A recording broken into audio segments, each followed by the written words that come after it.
지금 이 기둥의 4개가 지금 모서리를 피해서 위치하고 있는데, 보통 다가구 주택은 벽식 구조예요. 벽식 구조가 뭐냐면은 우리 집에 있는 모든 벽이 그냥 구조인 거예요. 그게 제일 싸고 그냥 간편하거든요. 그렇게 하는 게. 근데 문제는 그 벽식 구조가 1층까지 쭉 내려오면은 되게 대단히 좋아지는데, 1층은 필로티 주차를 또 해야 되기 때문에 기둥이 몇 개 설 수가 없거든요. 그러면 여기서 전문 용어 나옵니다. 구조가 트랜스퍼가 돼야 돼요. 그러면은 이 1층과 2층 사이의 슬라브가 굉장히 기형화가 되기 시작하거든요. 별로 구조적으로도 완결성이 없을 뿐더러, 더 문제는 나중에 그 건물이 뭐 이렇게 다른 용도로 바뀔 때가 훨씬 더 큰 문제가 생겨요. 벽식으로 만들었기 때문에 그 벽을 하나도 건들 수가 없는 거야. 그러면 이제 보통 이제 철골을 세우고 벽을 깨부수고 이렇게 하는 되게 어려운 문제가 생기는데, 그런 걸 해소하고 싶었어요. 다가구 주택이지만 그냥 순수하게 1층부터 옥상까지 올라가는 4개의 기둥, 그리고 그곳으로 모든 걸 끝낸다라는 컨셉이었어요. 그리고 뭐 이제 기둥과 기둥 사이를 연결하는 좀 큰 보, 이제 이런 것들이 중요해요. 예.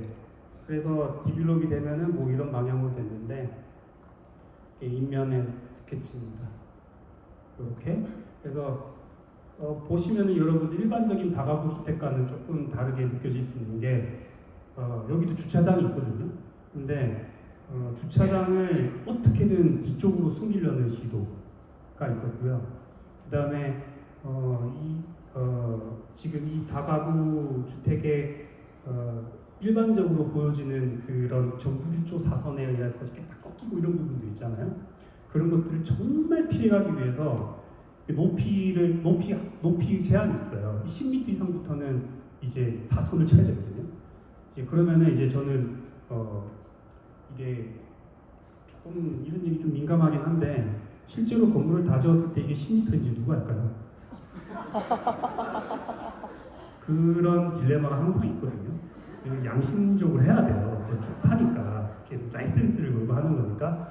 근데 시공 오차가 있어, 일부 시공 오차를 허용해줘요. 완벽하게 할 수 없으니까. 그래서 여기 이 프로젝트는 도면이 2개였어요. 시공 오차를 감안한 도면이 또 있었어요. 몇 센치라도 좀 더 확보하려고요. 네. 그런 식이죠. 여기가 사람이 들어가는 입구고요.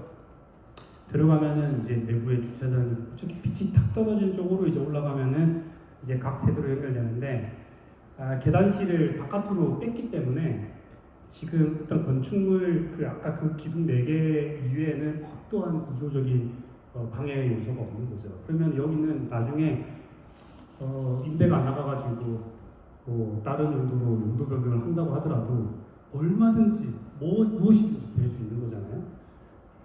그런 자유를 조금 줄 여유가 필요한 것 같아요. 게다가 계단실은 지금 저쪽이 딱 전국일조 사선을 받는 지역인데, 계단실은 또 전국일조 사선의 영향을 받지는 않습니다. 그래서 이제 법을 좀 가지고 있는 거죠. 아까 보여드렸던 요런 게 있잖아요. 이런 것들은 제가 애매하다 했잖아요. 애매한 거는 법규가 사실은 최소한의 가이드라인이잖아요. 근데 그거를 그냥 인정하고 그 안에서 그냥 뭐 이런 것도 하고 저런 것도 하고 한 거라면은, 저희는 그 가이드라고 생각 안 해요. 도전.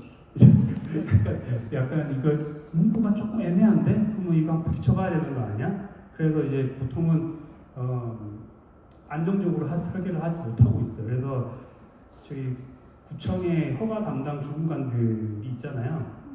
저희 되게 많이 찍혀 있어요. 그러니까 악질적인 설계사무소다. 법규의 취지를 남용하는 악질적인 설계사무소로 낙이 찍혀 있어서, 저희가 그동안 많이 지었던 그 동네는 조금 피하려고 노력하고 있어요. 네. 여기가 이제 계단실에서 이제 현관문으로 들어가는. 그러니까 계단실이 밖에 있으니까 전국일조를 피하는 것도 있지만, 좋은 게 내가 내 집으로 들어가는 어떤 나만의 브릿지 같은 게 생기는 거잖아요. 그리고 이렇게 모서리 부분들. 제가 오늘 할 얘기가 많아서 좀 빨리 넘어갑니다. 이게 그 기둥이에요. 크죠? 그러니까 뭐 기둥이 4개밖에 없으니까 좀 뭐 커지는 거는 양해를 좀 해주셔야 돼요. 네, 이런 모습의 분위기입니다. 여기가 이제 그 1층 평면도인데 오른쪽 오른쪽은 찻길, 이제 왼쪽은 이제 사람길 이런 이렇게 생각하시면 될 것 같아요. 그리고 이렇게 지금 내부에 지금 각 실을 뭔가 이렇게 구획을 해 이렇게 모형을 보면 좀 구조가 좀 더 명확하게 있습니다. 이제 좀 산책이 이제 조금 만족스러워졌죠. 네. 표정이 좋죠? 네.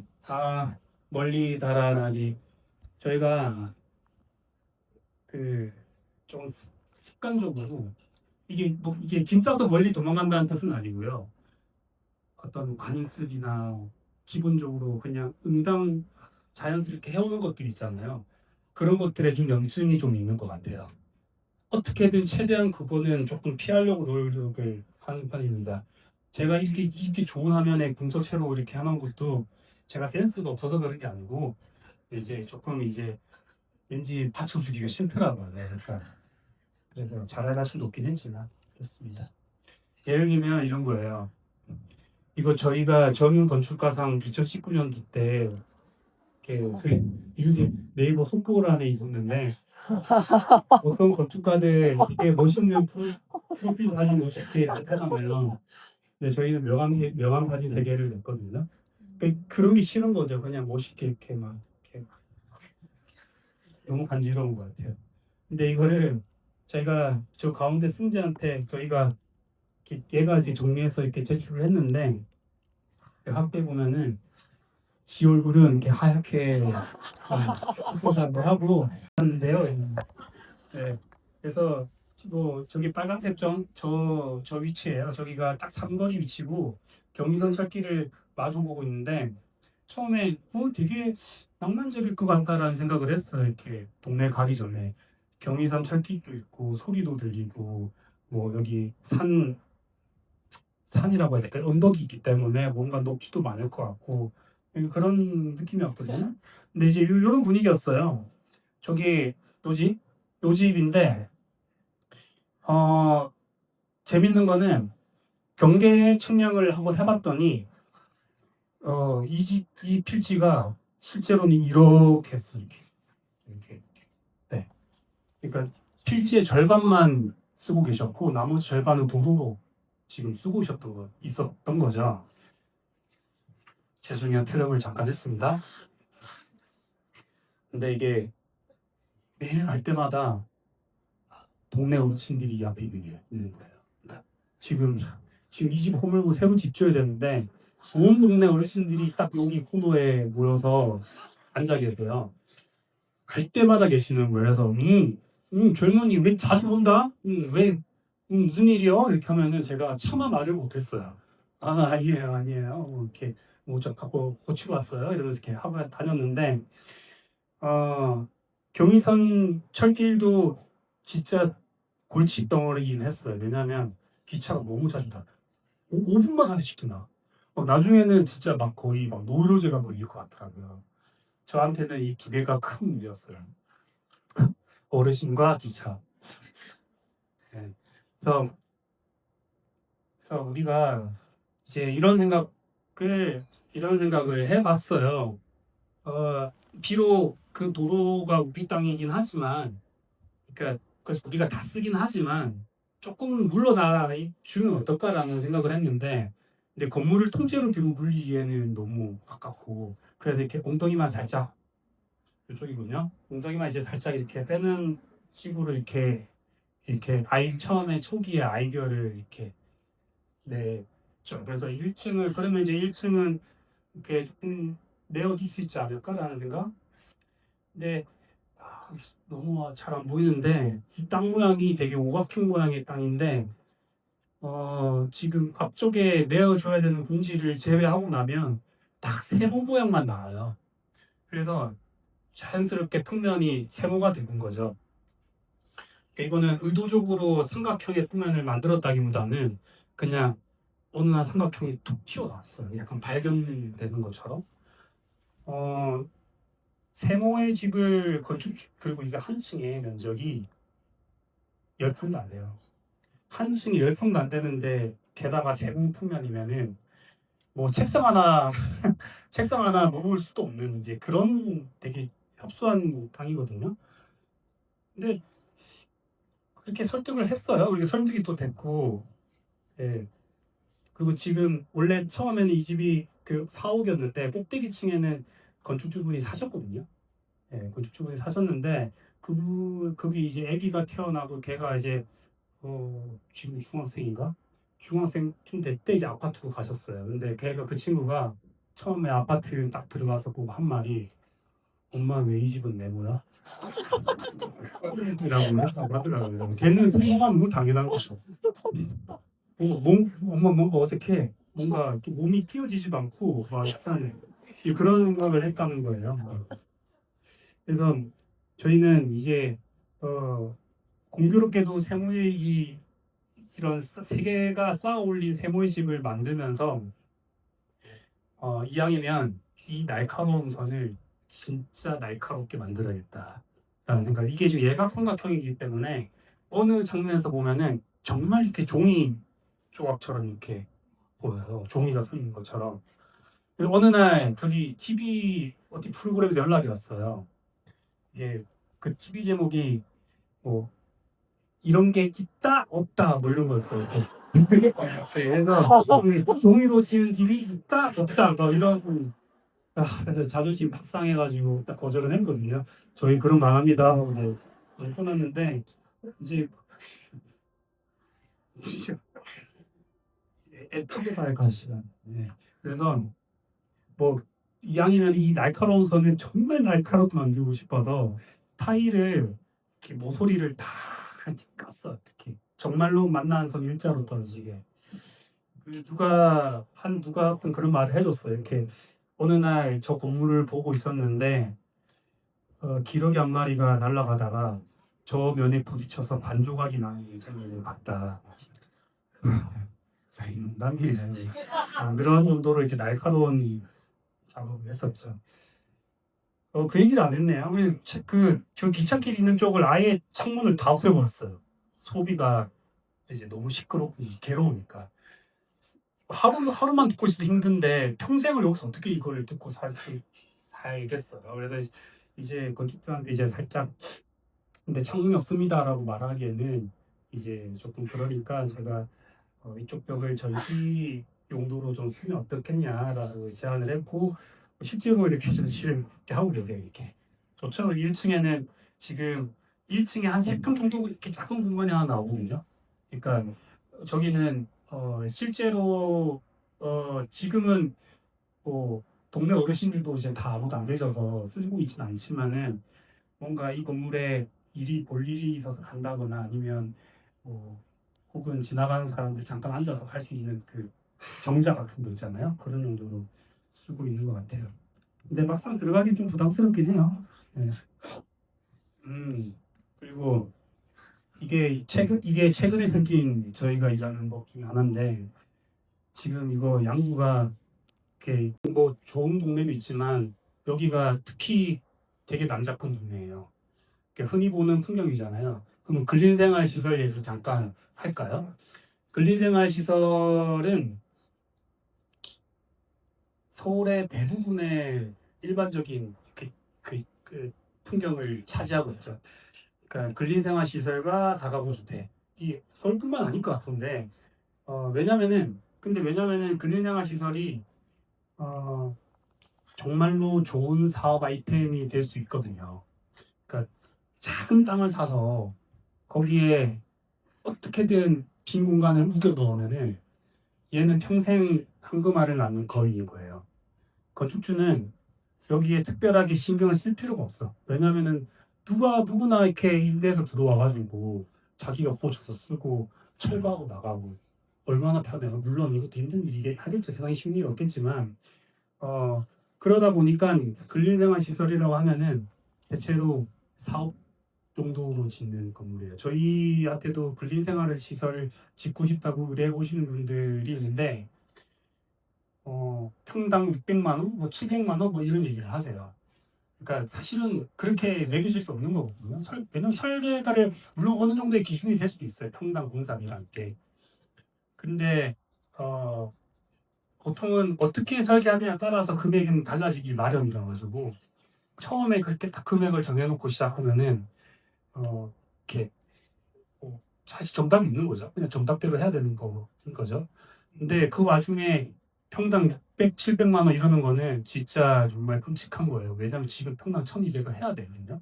근데 그런 꿈을 가지고 오시는 거예요. 평당 600으로 집 지으면은 그다음부터는 나한테는 그냥 방금 말하는 거기가 되니까. 그래서 대부분이 이렇게 생겼어요. 그냥 대충 짓는 거예요. 이제 기껏 정도 신경 쓴다라는 게 이제 외장재를 그러면은 사장님 저희가 신경을 또 써야 되니까 어떻게 석재로 한번 마감을 해보는 게 어떨까요? 이제 이 정도인 거예요. 고급적으로 그러니까 결국에는 뭔가 계단실이 하나 딸려 있는 그냥 빈 공간에 덩어리를 만들고 거기에다가 그냥 적절한 그럴듯한 외장재를 붙여놓고 나면 이게 근린생활 시설이 되는 거거든요.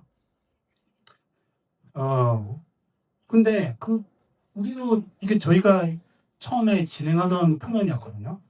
근데 저희도 그럴 수밖에 없어요. 1층에 일단은 주차를 필요한 주차 대수를 이렇게 우겨 놓고 나면은 어떻게든 도로 쪽에 이렇게 1층에 매장이 이렇게 도로에 면하도록 이렇게 뭔가 설계를 해야 되는 거죠. 이게 돈이잖아요. 근린생활시설의 1층이 임대료가 가장 비싼데 여기를 그냥 뭐 어떻게든 이렇게 해야 되는 거죠. 근데 이런 식으로 설계를 하기 시작하면은 진짜 재미가 없어져요. 우리가 꼭 이거 우리가 해야 되나? 이런 생각이 좀 들 때가 많은 것 같아요. 여기서 이제 뜸을 들이는 거죠, 살짝. 이렇게 뭔가 어떤, 어, 대단히, 예를 들면 우리가 하고자 하는 이 작업이 어떻게 구체적으로 어떻게 충분히 설명을 할 수 있을지는 잘 모르겠지만, 어, 일단은 건축적인 것을 해보자라고 생각을 해보는 거죠. 그러니까 여러분들 건축을 할 때 여러분 아마 여기 디자인 하시는 분들 되게 많으신 것 같은데 이럴 때 있잖아요. 어떤 뭔가 새로 예를 들면 제가 의상 디자이너라고 생각을 해봅시다. 제가 의상 디자이너인데 어, 뭔가 새로운 영감을 받고 싶어. 그래서 건축 잡지를 보는 거죠. 다른 영역에서 뭔가 새로운 걸 찾으려고 하는 시도 많이 하고 계시잖아요, 다들. 그죠? 건축도 마찬가지예요. 다 비슷한, 오히려 되게 멀어지려고 노력을 하죠. 근데 때로는 건축에는 그것 때문에 건축적이지 않는 결과물이 나올 때가 대부분인 것 같아요. 아까 설명드렸다시피 상업적인 이유, 경제적인 이유, 예, 물론 그런 게 이유일 수 있겠지만 결국에는 건축 이해 바깥에서부터 너무 많은 영향들을 받는 거잖아요. 그래서 이 프로젝트는 어, 시작 자체를 되게 건축에서부터 출발해보자 한 것 같아요. 계단과 엘리베이터를 딱 중심에다가 두고 필요한 주차는 양쪽에 이렇게 배치를 하고 안쪽에 내밀한 곳에 근린생활 시설을 배치를 하는 거예요. 그래서 이렇게 설계를 했거든요. 결과를 바로 보여드리자면 지금 이 풍경이 실제로 가서 보시면은 물론 여기서 봐도 그래 보이긴 하는데 굉장히 압도적이에요. 왜냐면은 이 건물이 너무 멋있어서라기보다는 그 주변의 논리를 전혀 따라가고 있지 않기 때문인 것 같아요. 주변은 갑자기 좀 잡담할 시간이 있나? 저 언젠가부터 TV를 안 보거든요. 이렇게 근데 그게 특히 예능을 안 보게 돼요. 그러니까 그게 뭐 다른 이유가 있어서 아니라 재미가 없어요. 이제 예능을 보면 재미가 없어. 근데 그 이유를 제가 어제 곰곰이 생각을 해봤는데 왜 예능이 재미없지 해보니까 너무 다 보이는 것 같아. 이제 나도 어른이 되고 나니까 저 사람들이 저 웃기려고 하는 노력들이 얼마나 뭔지 아시죠? 저게 연기하는 거 정말 즐거워 보이지가 않는 거예요. 옛날 어렸을 때는 막 노홍철이니 유재석이니 진짜 즐거워 보였거든요. 근데 지금은 그 사람들이 즐거워 보이지가 않아. 너무 힘들어 보여. 약간 그런 것 같아요. 그래서 그러니까 이 건물을 바라보고 난 다음에 옆 건물들을 보면은 너무 힘든 거예요. 그러니까 어떻게든 뭔가 경제적인 이득을 1원이라도 독한 재미없는 분들 보기가 힘든 거죠. 그걸 폄하하는 건 아니에요. 필요하죠. 근데 우리 이렇게 한다고요. 우리 같은 사람도 필요하지 않겠습니까? 근데 이제 보시면 지금 건물에 지금 창문이 있는데 뭐 되게 계단실에 막혀 있어요. 창문이 있는데도 불구하고. 네, 그러다 보니까 창문이라고 하면은 당연히 채광, 뭐 환기, 뭐 그다음에 조망, 막 이런 것들 역할이 있잖아요. 근데 그것 또한 어쩌면은 건축에서는 부수적인 걸 수 있겠다라고 이제 생각을 하는 거죠. 여기서 이 창문이 주는 역할은 그냥 뚫려 있다라는 거죠. 진짜 문제아들인데요. 이 금된 건물로 이런 생각들을 하고 있다는 것 자체가 배가 부르다는 얘기인 것 같기도 해요. 예, 반성해야 됩니다. 예. 그래서 보시면 여기가 이제 계단실 정면에서 본 거고 계단실 내부에서 보면 이런 조금 허무맹랑한 고이드가 있어요. 근데 이게 우리가 공간적 여유가 너무 많아서 뭐 이런 건 아니에요.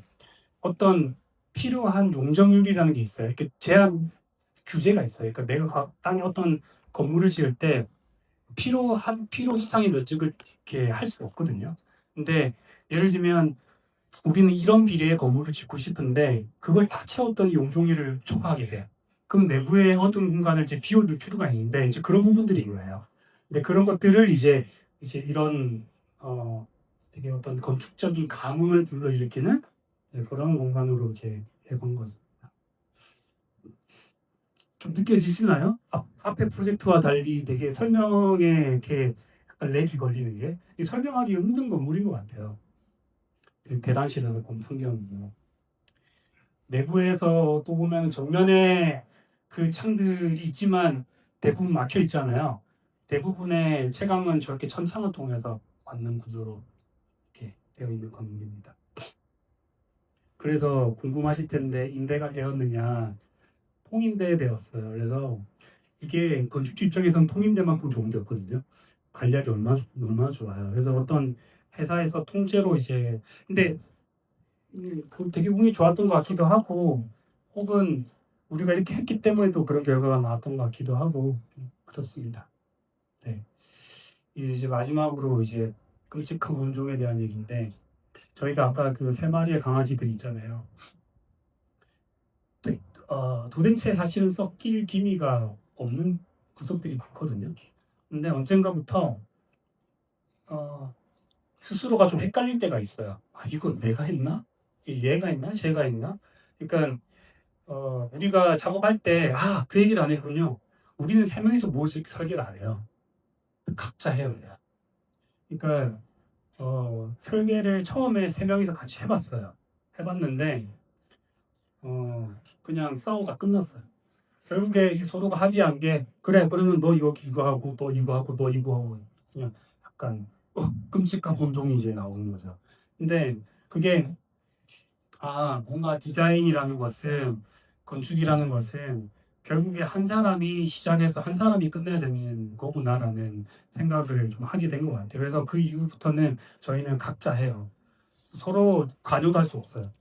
그러니까 지나가면서 뭐 잘 나왔네 이런 칭찬도 금지되어 있어요.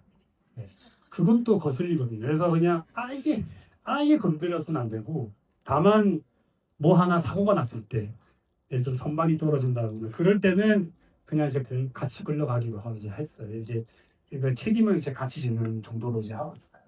근데 보면은 이제 음, 이게 다른 세 명이 각자 설계한 거거든요. 구분이 안 돼요. 이렇게 물론 그런 종류를 좀 골라오긴 했는데 어, 언젠가부터는 세 명의 작업이 되게 비슷해지기 시작했습니다. 이런 거. 저희가 처음에 산책을 나간 날에 이렇게 액자를 하나 주웠거든요. 잘 주워요. 액자를 하나 주워가지고 우리 액자를 하나 주워온 김에 가족 사진이나 찍자 이래가지고 저희 세 명이랑 이제 저희 첫 직원이에요. 저기 2명. 근데 딱 느낌이 이렇게 처음 이게 맨 앞에 앉아 있는 얘가 양규는 이제 아빠, 엄마, 그리고 이제 철없는 삼촌. 참고로 바지 안 입고 있어요. 네. 그리고 이렇게 무예가 삼촌, 그래서 이제 큰 아들, 약간 이런 컨셉으로 이제 찍었는데 이게 전통이 돼서 이제 사람들이 이제 직원들이 들어올 때마다 이제 가족 사진을 찍어요. 이거는 이제 또 이제 직원이 들어왔는데 처음으로 저희가 연봉 협상을 했거든요. 예, 그래서 연봉 보이나요? 연봉 타결 기념 뭐 이렇게 적혀 있을 거예요. 그래서 이렇게 노사가 손에 손을 잡고 이렇게 가족 사진을 이렇게 한번 찍었던 적이 있고, 네. 그리고 이제 이거는 더 사람이 늘었죠. 아, 프로젝트를 하나 마감하고 이렇게 다 같이 한번 찍은 사진이에요. 네, 저는 지금 모니터에 있어요. 이건 제일 최근에 찍은 사진입니다. 뭐, 저는 뭐 결말이 별로 없어요. 그냥 이렇게 끝내는 걸로 할게요. 네. 감사합니다. 네.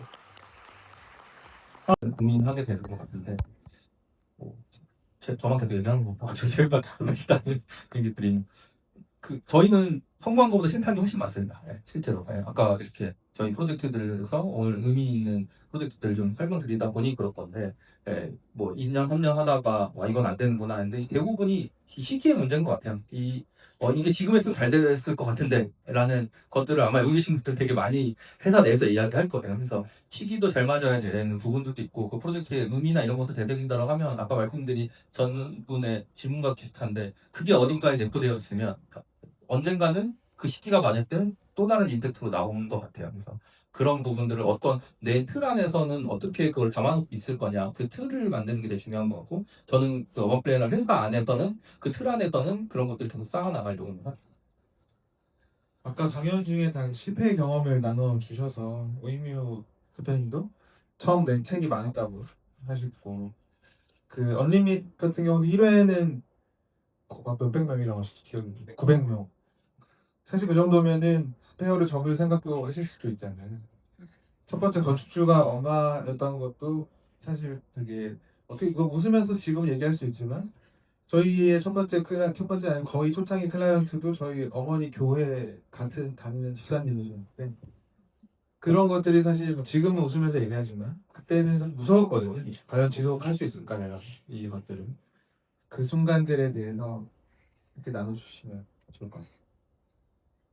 이거는 어떻게 보면 긍정적인 사인이 아니라고 받아들이실 수도 있겠지만 다 그때그때의 고민의 방법이 다른 것 같다는 게 좀 저한테는 계속 충격인 거고요. 그러니까 2, 3년 차에 했던 고민이 해결되면 5, 6년 차에는 전혀 다른 고민이 있고 이걸 해결하면 10년 차에는 또 다른 고민이 있고 지금 저의 딜레마나 고민은 제가 노하우가 늘어나는 속도보다 노하우하는 속도가 더 빨라서 어떤 그래프를 그려봤을 때 이것이 쌓이는 것보다 기절해서 자게 되는 시간이 더 빨라 앞당겨지는 것을 익히고 있어요. 그래서 그거에 대해서 어떻게 해결해야 이 문제를 풀어나갈 수 있을까라는 새로운 고민을 하고 있고요. 그 다음에 뭔가 기로에 놓이거나 잘 안 되는 시점이나 실패하는 것에 대해서는 약간 각자의 성향 차이가 있을 수 있는데 저 같은 경우에는 잘 되는 것에 크게 도파민을 느끼지 않는 편인 것 같아요. 근데 그게 어떻게 보면 굉장히 무심하거나 힘든 경우도 있거든요. 그러니까 언리밋이 열렸는데 4년 동안 상황이 굉장히 잘 됐다라고 했을 때 저희 기획단 모두의 성격이 그냥 박수 가볍게 치고 고생하셨습니다라고 하고 다음날 다시 리셋되는 편의 사람들이어서 아무리 봐도 두 분이 너무 상극인 것 같아요. 그런 식의 긍정적인 도파민이 안 터지는데 대신에 그러니까 부정적인 에너지도 쌓이지 않는 편인 거죠. 그래서 지금까지 이렇게 쭉 17년 동안 해온 걸 돌이켜보면 굉장히 잘 된 것에 의미 부여하지 않고 굉장히 안 된 것에 의미 부여하지 않았을 때 조금 느릿하게 올 수 있었다는 쪽인 것 같고요. 뭐 저는 되게 의미 있는 이야기들일 것 같아서 이 실패에 대한 경험들 혹시 한 분 정도 더 말씀해 주시면 좋을 것 같은데요. 아니면 다음 질문. 안 계시면 뭐 저희도 노력을 많이 하거든요. 힘들 때 노력 안 한다고 힘들 때 돌파하려고 하는 노력을 해보는데 항상 그럴 때마다 더 안 되더라고요. 그래서 이제 그냥 깨달았어요. 아, 사람은 쉽게 안 먹는구나. 결국에 정말 진짜 죽을 것 같을 때 보주머니에서 100원이 나오듯이 이렇게 일이 계속 연결이 되기만 하면은 저희 업종이 그래서 그런지는 모르겠지만 계속 유지가 될 수 있으니까 언젠가부터는 아예 그 고민을 안 해요. 그냥 네, 그 또 원하지 않는 대답을 한 것 같은데 네, 이런 것 같습니다. 다 저는 연사분들의 이야기들이 다 다르다는 것이 굉장히 중요하다고 생각합니다. 그러니까 사람마다 각자 성장의 방식이 있다는 말을 제가 되게 좋아하는데요. 제가 실패하고 더 무너지려고 할 때 제가 존경하는 어떤 분이 해주신 말씀인데요. 그 저희가 뭐 해답을 드릴 수는 없겠지만 각자만의 방식을